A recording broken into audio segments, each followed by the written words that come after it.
Hi, this is Brian Wicklund with Garfinkel Schwartz. I'm here at the Maitland, Florida office. I'd like to talk to you about a Defense-Based Act case in terms of what my clients always ask me is, what is the value of my case, the overall value of my case? Now, these claims are all individualized, so it's very difficult to tell you what the value of your case is until I know just about everything about you, including what your medical history is. That would be what your rated age would be, what your future medical endeavors are going to be, what kind of prescription medication you might have to take, what treatment you might have to have for the rest of your life. And then there's your lack of earning capacity, which is what jobs you could do now versus what jobs you could do before your injuries.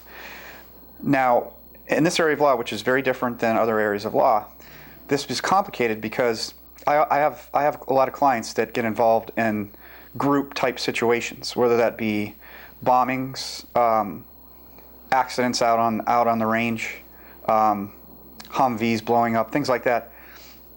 I had one instance where there were 11 people that were involved in a bombing, one way or another. They had various different jobs. They have various different values.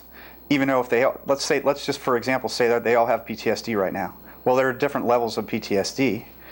All these people may live in different areas of the country now. There's different treatment options there. And their lack of earning capacity could be completely different from one another based on what their experience level is, what their educational background is, and what their skill set is, and how tough the PTSD is to deal with, whether or not they're restricted to do certain jobs because they can't be in crowds or loud noises, or if they can't work in the dark, or they can't work an 8-hour day. All those things take into consideration what the value of the claim is. So one person out of those 11 could be on prescription drug medication that costs $250 a month. Another person could be on medication that costs $10 a month. Or they could be just going to a psychiatrist for hour-long treatment for $110 a month, whereas another person could be doing heavy clinical treatment 3 times a week. So the future medical expenses vary greatly. Also, the value of the case varies greatly.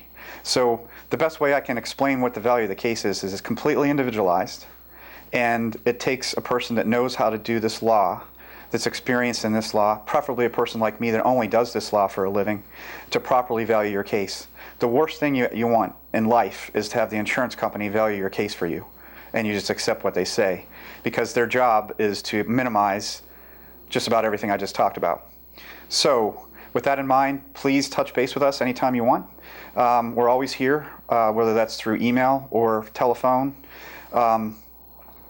If we're not here and it's off hours and you experience an emergency, you can always call. We have a 24-hour answering service that can get in touch with us live anytime. Again, we're here for you. This is what we like to do. We like to help people. We like to help people that are helping America. And if I can help in any way, please don't hesitate. Thank you very much for listening. Talk to you later. Thanks.